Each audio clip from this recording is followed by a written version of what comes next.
Hello friends, Pihu comics world में आप सभी का स्वागत है। कॉमिक्स की दुनिया से जुड़ने और बचपन की सुनहरी यादों में खो जाने के लिए चैनल को सब्सक्राइब करें। धन्यवाद दोस्तों। हवलदार बहादुर और नवाब साहब का घोड़ा, जिसके कहानीकार हैं विनय प्रभाकर जी और जिसका चित्रांकन किया है बेदी जी ने। हवलदार बहादुर करीमनगर जाने के लिए ट्रेन में सवार हुए।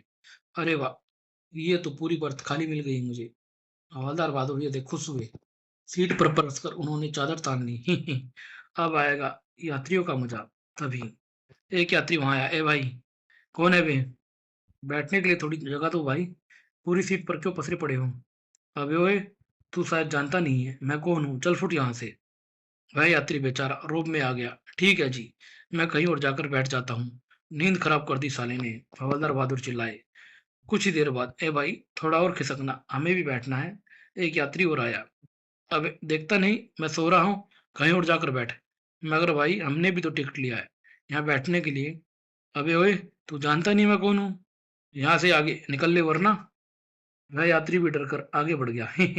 डर गया साला, अब कोई परेशान करने नहीं आएगा। दूसरे यात्री सोचने लगे, यह आदमी तो कोई बहुत बड़ा बदमाश है, ऐसा ही लगता है बहन।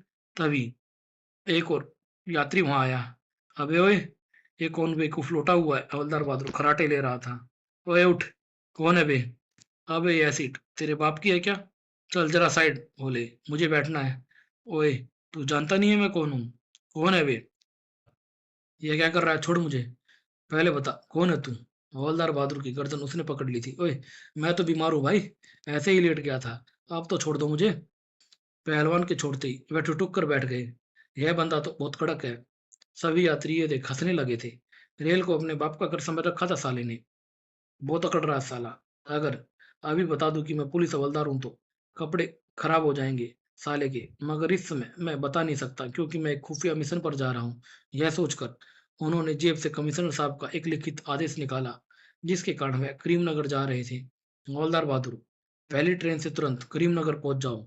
वहां के नवाब गुल अली यार खान साहब के प्रिय सुल्तान पाशा की सुरक्षा की जिम्मेवारी तुम्हें सौंपी जा रही है। पूरी जानकारी तुम्हें वहीं मिल जाएगी। और ध्यान रहे, वहाँ नवाब साहब के अतिरिक्त तुम किसी और को ये नहीं बताओगे कि तुम्हारा संबंध पुलिस से है। करीमनगर के स्टेशन पर ट्रेन रुकी तो हवलदार बहादुर नीचे उतरे। हवलदार बहादुर ने आवाज लगाई, कुली। ही यहाँ कुली नहीं होता साहब, कहे तो सामान हम उठा ले। तू कौन है बे? सामान को हाथ लगाए तो एक झापड़ दूंगा। मैं तो रिक्शा वाला हूँ बाबूजी, आप जहाँ कहेंगे वहां पहुंचा दूंगा मैं। नहीं जाना है तेरे रिक्शा में। हम नवाब गुल अली खान साहब के मेहमान हैं, उनकी हवेली पर टैक्सी से ही जाएंगे। टैक्सी? हाँ हाँ, लगता है यहाँ नए आए हो बाबू। स्टेशन के बाहर ओए, यहाँ ये कैसी जगह है? कोई टैक्सी ही दिखाई नहीं दे रही है। तभी, कहाँ जाओगे बाबूजी? ओए तांगा, चलो रिक्शा से तो अच्छा ही रहेगा ये। हवलदार बहादुर तांगे में बैठे। कहाँ चलूं जी? नवाब गुल अली खान साहब की हवेली पर जाना है मुझे। तांगा गांव की कच्ची सड़क पर दौड़ने लगा। तुम्हारा घोड़ा तो बहुत शानदार है भाई, बहुत तेज दौड़ता है। हम ऐसे गुड़ और चने खिलाते हैं साहब, इसलिए इतना तगड़ा है। बस जरा लगाम को झटका देने की ही देर है, ये हवा से बातें करने लगता है। हम जरा बीड़ी खरीद ले साहब, खरीद लो यार खरीद लो। तुम भी क्या रखोगे, किसी से पाला पड़ा तुम्हारा।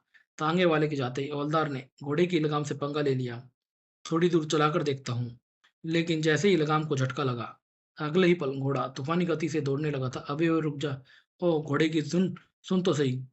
तभी तांगे का पहिया सड़क के किनारे पड़े पत्थर से टकराया और झटका लगने से हवलदार रॉकेट की तरह तांगे से निकल गया और नीचे जा गिरा। निकट ही कीचड़ से भरा एक गड्ढा था, जिसमें हवलदार बहादुर गिरा। पीछे से तांगे वाला दौड़ता हुआ आया। अरे ये क्या हो गया बाबूजी, कहीं चोट तो नहीं लगी? नहीं नहीं, मगर कपड़े खराब हो गए सारे मेरे। माफ करना जी, हमारे घोड़े की गलती से आपका हुलिया बिगड़ गया है। इस हालत में तो आपको नवाब साहब की हवेली में भी नहीं घुसने दिया जाएगा। वहाँ सफाई का बहुत ख्याल रखा जाता है। तो हमें ऐसी जगह ले चलो जहाँ नहाकर हम अपना हुलिया सुधार सके। तांगे वाला उन्हें अपने घर ले गया। आप नहाकर कपड़े बदल लीजिए, फिर मैं आपको हवेली छोड़ाऊंगा, ठीक है? तांगे वाले का नाम काले खां था। उसने अपने घर में हवलदार बहादुर की खूब खातिर की तो हवलदार बहादुर भी उस पर मेहमान मेहरबान हो गए। तुम बहुत अच्छे आदमी हो काले खां, तुमने नवाब साहब के मेहमान की मदद की है। मैं तुम्हें उनसे इनाम दिलवाऊंगा। मेहरबानी अज्जी हजूर। कुछ ही देर में वह नवाब साहब की विशाल हवेली के सामने पहुंच गए थे। ए रुको, कहाँ घुसे जा रहे हो? हमें नवाब साहब से मिलना है, हवलदार बहादुर बोला। तो नीचे उतरिए, तांगा हवेली के अंदर ले जाना मना है। अबे ओए, तू जानता नहीं मैं कौन हूँ? हम शहर से आए हैं। आप ज़रा तमीज़ से गुफ्तगू कीजिए हजूर, कहीं ऐसा ना हो हम आपकी शान में गुस्ताखी कर बैठे। अबे! काहे में? क्या कर देगा तू? आखिर बक क्या रहा है तू? ओए बाबूजी, ऐसी बातें ना करिए। यह बहुत कड़क दरबान है। लखनऊ की नवाबी भाषा में आपको ठोकने की धमकी दे रहा है। मेरा मसला तो यह है कि आप तांगे से उतरकर भीतर चले जाएँ। बहुत तगड़ा है साला। ठीक है, तुम कहते हो तो उतर जाता हूँ। जैसे ही हवलदार बहादुर हवेली में जाने के लिए बढ़े, मैंने कहा, हजूर ज़रा सुनिए तो। अब क्या है बे? बात है हजूर, आप मुझे बहुत ही बेहुदा किस्म के आदमी लगते हैं। ख्याल रखिएगा कहीं आपने नवाब साहब के सामने मेरी बदतमीजी कर दी तो उन्हें गुस्सा आ जाएगा और गुस्से में वे फौरन गोली चला देते हैं। अरे बाप रे बाप! क्या नवाब साहब पागल हैं? जुबान को लगाम दीजिए हजूर। अल्लाह ताला के करम से नवाब साहब का दिमाग बिल्कुल ठीक है। बस आप उनके सामने ज़रा तमीज़ से पेश आए और उनकर झुककर सलाम करें। ठीक है, ठीक है। हमें नवाबी अंदाज में सलाम करना आता है। और वहाँ हवेली के मुख्य द्वार पर पहुँच गए, जहाँ से एक नौकर उन्हें नवाब साहब के दीवान खाने में ले गया। आप तशरीफ़ रखिए हजूर, मैं नवाब साहब को आपके आने की खबर देता हूँ। तशरीफ़ क्या? साला बावला है क्या? ठीक है, मैं तशरीफ़ रखता हूँ। नौकर चला गया तो हवलदार बहादुर की नज़र फ़ारसी हुक्के पर पड़ी। ओए हुक्का! स्वर्गवासी पिताजी भी हुक्का गुड़गुड़ाया करते थे। आज हम भी एक कस लगा लेते हैं। मसनद की पर बैठ उन्होंने हुक्के का कस लगाया। वाह! मज़ा आ गया है कि तभी ओए! ये कौन बदतमीज़ है जो हमारा हुक्का गुड़गुड़ा रिया है? और ये देख, हैंड्स अप! कौन हो तुम? हमारा हुक्का क्यों पी रहे हो? ही, ही। गुदगुदी हो रही है जी। खामोश बदतमीज़! तुम्हारी हिम्मत कैसी हुई नवाब गुल अली खार के हुक्के को मुँह लगाने की? जल्दी बताओ कौन हो तुम? मैं कमिश्नर हूँ जनाब, हवलदार बहादुर साहब ने मुझे भेजा है। क्या मतलब? इधर देखकर बातें करो। हवलदार बहादुर फिर से हंसने लगे। बत्ती सी बंद करो। तुम इस वक्त नवाब गुल अली खान के सामने खड़े हो। नवाब साहब, सलाम पेश करता हूँ हजूर। सलाम नहीं, हुक्के की बात करो। क्यों पिया हमारा हुक्का? माफ कीजिए, मुझे गलती हो गई। दरअसल मुझे कमिश्नर साहब ने आपके पास भेजा। ओए, तो तुम कमिश्नर वाले हो? कमिश्नर साहब ने हमें फोन किया था कि एक समझदार और बहादुर पुलिस अफसर को भेज रहे हैं, मगर तुम तो। मैं बहुत समझदार हूँ साहब। आप मुझे एक बार खिदमत का मौका तो देकर देखिए। ठीक है, तशरीफ़ रखो। फिर तशरीफ़। अब यह तशरीफ़ होती क्या चीज़ है? अरे तुम खड़े क्यों हो? तशरीफ़ रखो। क्या करूँ हजूर? बैठ जाओ। अरे रे बाप रे! आप तो गुस्सा हो गए। नवाब साहब की दाढ़ सुन। उनके सेक्रेटरी रशीद खान का भाग कर चलाना आया हुआ। क्या हुआ सरकार?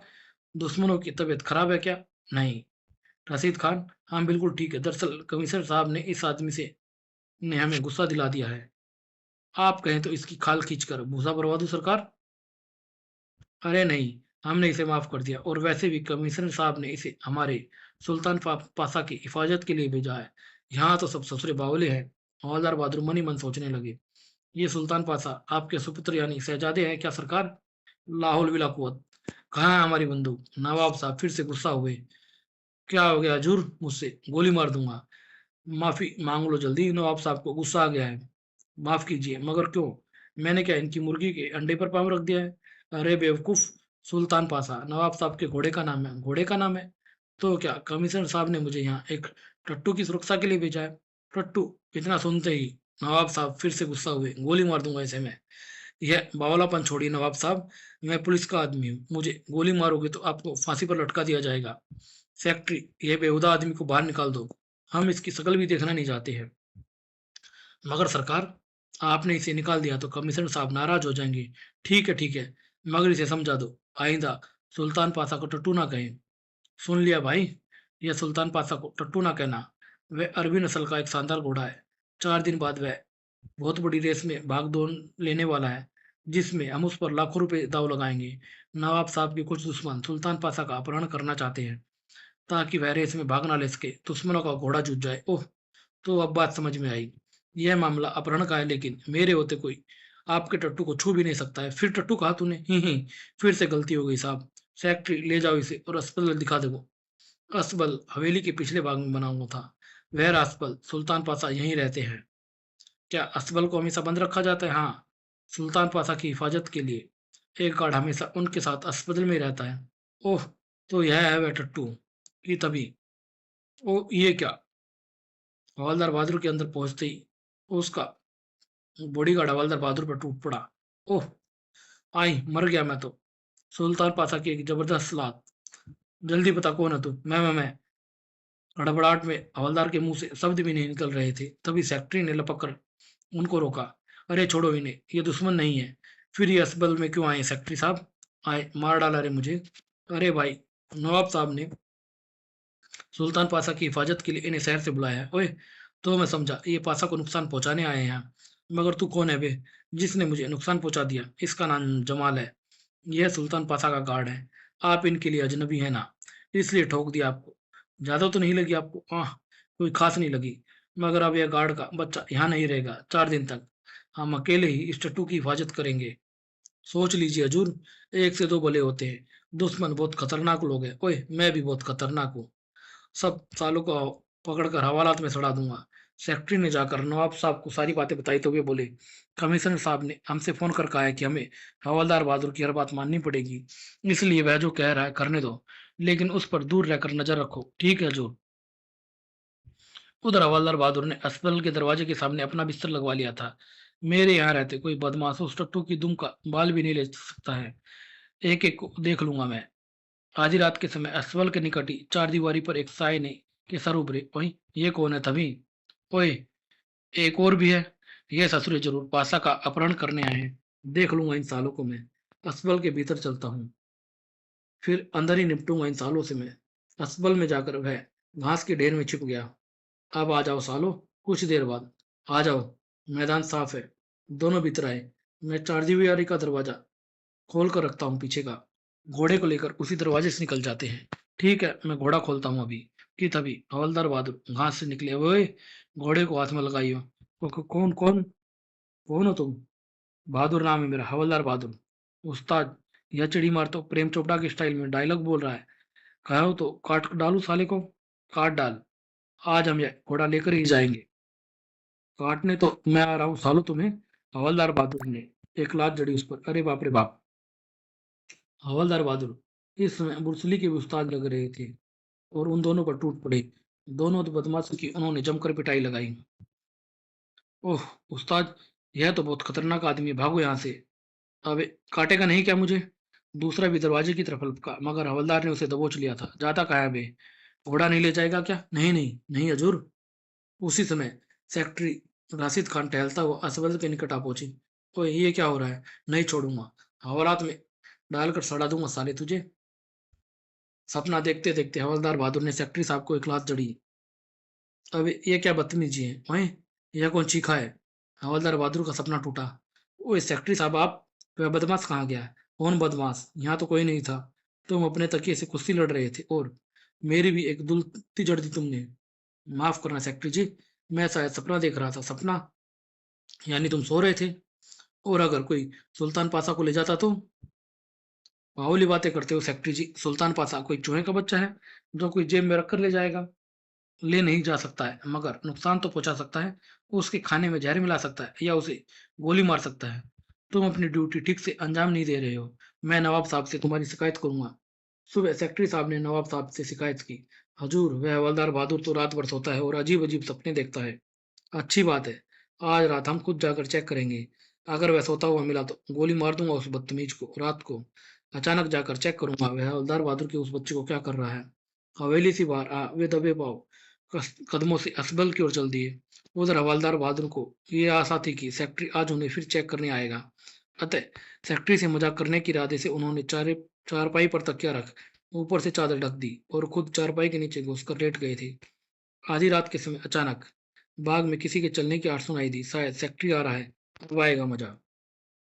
तभी, आए, यह तो सेक्रेटरी नहीं है और चल भी चोरों की तरह रहा है। ओह! उधर नवाब साहब ने देखा वह हवलदार बहादुर का बच्चा तो सचमुच में सो रहा है। उन्होंने बंदूक चादर से बाहर निकाली। बंदूक? वही है आदमी, शायद सुल्तान पासा को गोली मारने आ रहा है। खाट के निकट पहुंच चादर के नीचे तकिया देख वह हैरान हो गए। तभी उनके पैरों के नीचे से जमीन खिसक गई। हवलदार बहादुर ने उनके पैर पकड़कर नीचे खींचे।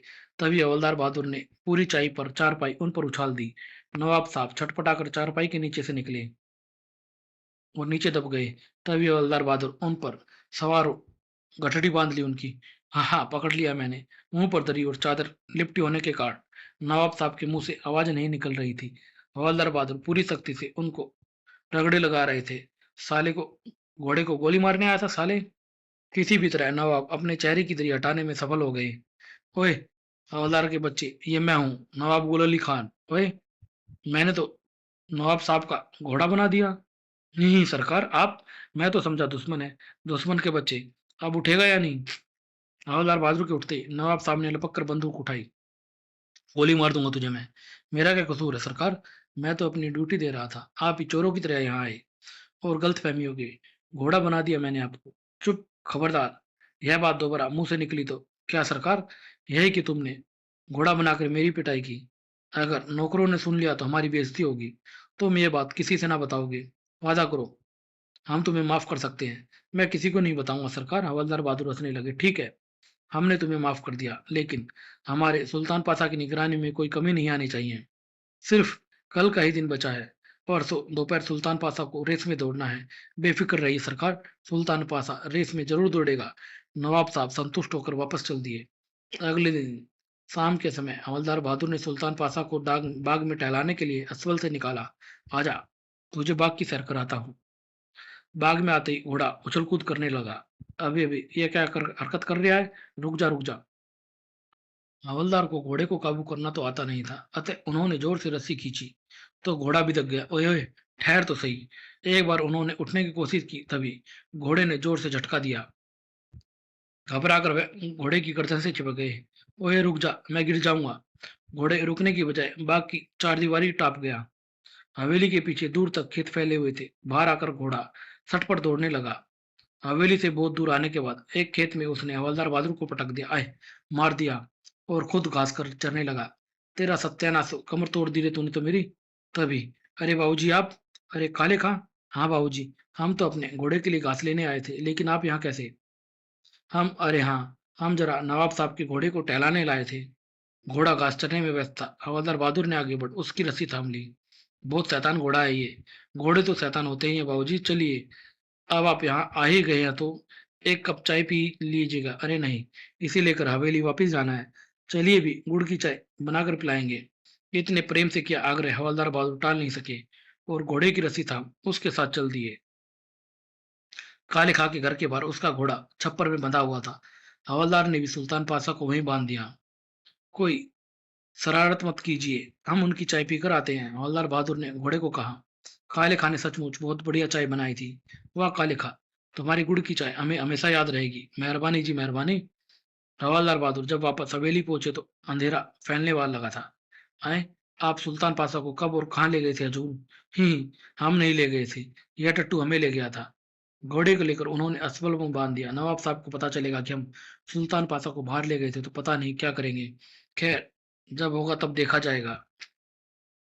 मगर नवाब साहब उस समय एक दावत में गए हुए थे, इसलिए उन्हें इस घटना का पता ही नहीं चला। हवलदार अस्पताल के बाहर खाट पर पसर गए। बस, आज रात की बात हो रहा है।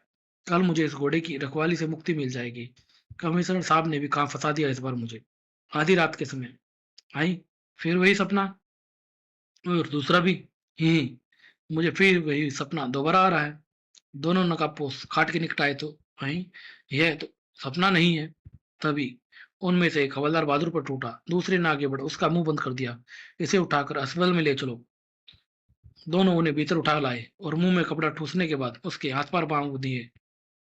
फिर एक ने जेब से साइलेंसर युक्त रिवॉल्वर निकाली। ओह, घोड़े को गोली मार दी इसने तो। मर गया। चलो, हमारा काम हो गया है। दोनों बाहर निकल गए। हे भगवान, अब क्या होगा? मैं सुल्तान पाशा की रक्षा नहीं कर सका। नवाब साहब को और कमिश्नर साहब को क्या मुंह दिखाऊंगा? सुबह को अस्पताल की सफाई करने वाला जमादार आया तो अरे, सुल्तान पाशा को क्या हो गया? फिर उसकी नजर हवलदार बहादुर पर पड़ी तो उसने लपक कर उसके बंधन खोले। ये क्या हो गया? बदमाशों ने घोड़े को गोली मार दी है। ये सुनते ही जमादार हवेली की ओर भागा। गजब हो गया हजूर, किसी ने सुल्तान पाशा को गोली मार दी है। यह सुनकर नवाब साहब बाहर निकले। हजूर, सुल्तान पाशा मर गया है। वह लपक कर अस्पताल पहुंचे। क्या हुआ सुल्तान पाशा को? मर गया है जी हजूर। नवाब साहब ने भीतर झाँक कर देखा। आई, सुल्तान पाशा तुझे क्या हो गया? दो बदमाशों ने उसे गोली मार दी हजूर। हवलदार बहादुर वहां से भाग खड़े हुए। ओए रुक जा रुक जा। हवेली से बाहर आकर भी हवलदार बहादुर नहीं रुके। स्टेशन पहुंचकर पहली गाड़ी पकड़ लूंगा शहर जाने के लिए। तभी उन्हें सामने से काली खां को आता देखा, तो उसके निकट पहुंचकर ब्रेक लग गए। ओए काली खां, आप इस तरह कहाँ भागे जा रहे हो बाबूजी? स्टेशन जा रहा हूँ। तुम्हारा तांगा कहाँ है? तांगा तो घर खड़ा है। हम आपके पास ही अपना घोड़ा लेने आ रहे थे साहब। क्या मतलब? साहब, कल आप गलती से हमारा घोड़ा खोल कर ले गए थे। नवाब साहब का घोड़ा आप वहीं छोड़ गए थे। क्या यह घोड़ा नवाब साहब का है? हाँ जी। हवलदार बहादुर ने जोश और खुशी से काले खां का गाल चूम लिया। ही, क्या करते हो साहब? काले खां, तुमने हमें बहुत अच्छी खबर सुनाई है। वह तो ठीक है, मगर हमारा घोड़ा कहाँ है? तुम्हारा घोड़ा मर गया है बेचारा। मर गया? क्या कहते हो साहब? हम बर्बाद हो जाएंगे, भूखे मर जाएंगे हम। घबराओ नहीं, तुम्हें नया घोड़ा दिला दिया जाएगा, साथ ही इनाम भी मिलेगा। तुम्हारी वजह से आज मेरी इज्जत का फालूदा होने से बचा है। काले खां को समझा बुझा उन्होंने उसे घर वापस भेज दिया।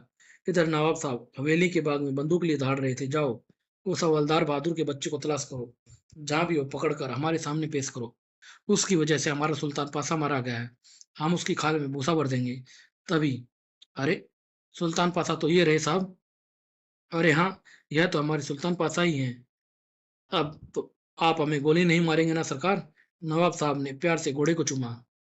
हवलदार बहादुर ये देख हंसने लगे। यह क्या चक्कर है हवलदार बहादुर? अस्तबल में जो घोड़ा मड़ा पड़ा है वह काली खा तांगे वाले का घोड़ा है सरकार। कल रात मैंने चुपके से घोड़े बदल दिए थे। घोड़े बदल दिए थे, मगर क्यों? मुझे शक हो गया था रात में सुल्तान पासा पर हमला हो सकता है, क्योंकि सुबह रेस थी और दुश्मन के पास सुल्तान पासा को ठिकाने लगाने के लिए सिर्फ एक रात बची थी। अतः मैंने बड़ी चालाकी से सुल्तान पासा को काले खा के घोड़े से बदल दिया था। वाह, तुमने तो कमाल कर दिया हवलदार बहादुर। किस चालाकी से हमारे सुल्तान पासा को बचाया है। मैंने दुश्मनों से तो हम रेस में बाद निपट लेंगे, लेकिन तुम एक बार बड़े इनाम के हकदार हो गए। इनाम तो काले खां को मिलना चाहिए सरकार। उस बेचारे का घोड़ा भी मर गया है। हम उसे एक नहीं दो घोड़े खरीद कर देंगे। आप बहुत अच्छे हैं सरदार। सरकार, नवाब ने हवलदार बहादुर का चेहरा चूमा। अच्छे तो तुम हो हवलदार बहादुर। ही, अच्छी तो मेरी किस्मत है, वरना मैंने जो किया है वह किसी से छुपा तो नहीं है। और यह अंक यहीं समाप्त होता है। धन्यवाद दोस्तों।